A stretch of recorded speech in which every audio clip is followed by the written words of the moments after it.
చేసి అందరూ చల్లగా ఉండాలని కోరుకుంటారు. మంచి పాలన కావాలని కోరుకుంటాం.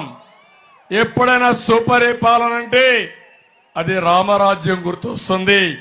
మీరు ఆశీర్వదించండి. ఇది మా బాధ్యత. తప్పకుండా ఈ రాష్ట్రంలో రామరాజ్య స్థాపన నెలకొల్పగలుగుతామని చెప్పి మీకు తెలియజేస్తున్నా. ఇది జరగాలంటే శ్రీరాముడు రావణాసురుని చంపాడు. మీరేం చేయాలి? జగనాసురుణ్ణి ఏం చేస్తారా? మీరు వధ జరగాలనా లేదా? చేస్తామని గట్టిగా చెప్పండి, కొట్టి చెప్పండి. చేస్తామని. ఇప్పుడే మిత్రులు చాలా విషయాలు మాట్లాడారు.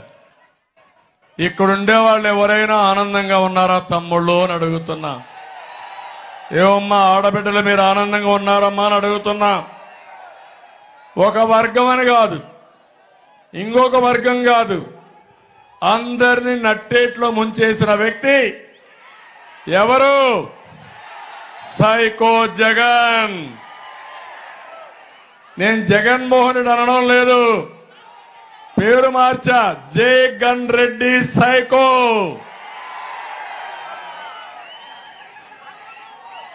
నిన్న చాలా సర్వేలు వచ్చాయి. అంటే సర్వేలన్నీ చివరిసారి మళ్ళీ ఎన్నికలైన తర్వాత, పోలింగ్ అయిన తర్వాతనే వేసే అవకాశం ఉంటుంది.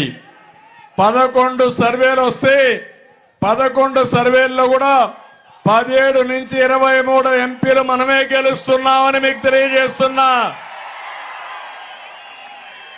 అంటే ఇప్పుడు ఇక్కడుండే బాలశౌరి గెలుపు తథ్యం అవునా కాదా?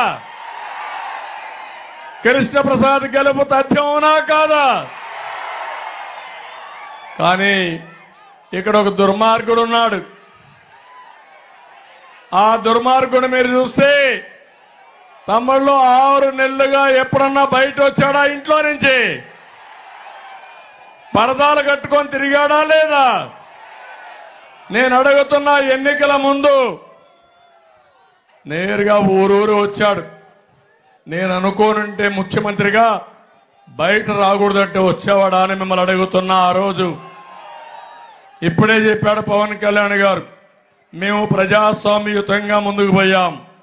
తిరిగాడు, మోసం చేశాడు, ఒక ఛాన్స్ అన్నాడు, నెత్తి మీద చేయి పెట్టాడు, బుగ్గలు నిమిరాడు, ముద్దులు పెట్టారు. 5 మరిగా మీరు కరిగిపోయారు. 5 ఏళ్లు గడిచిపోయింది.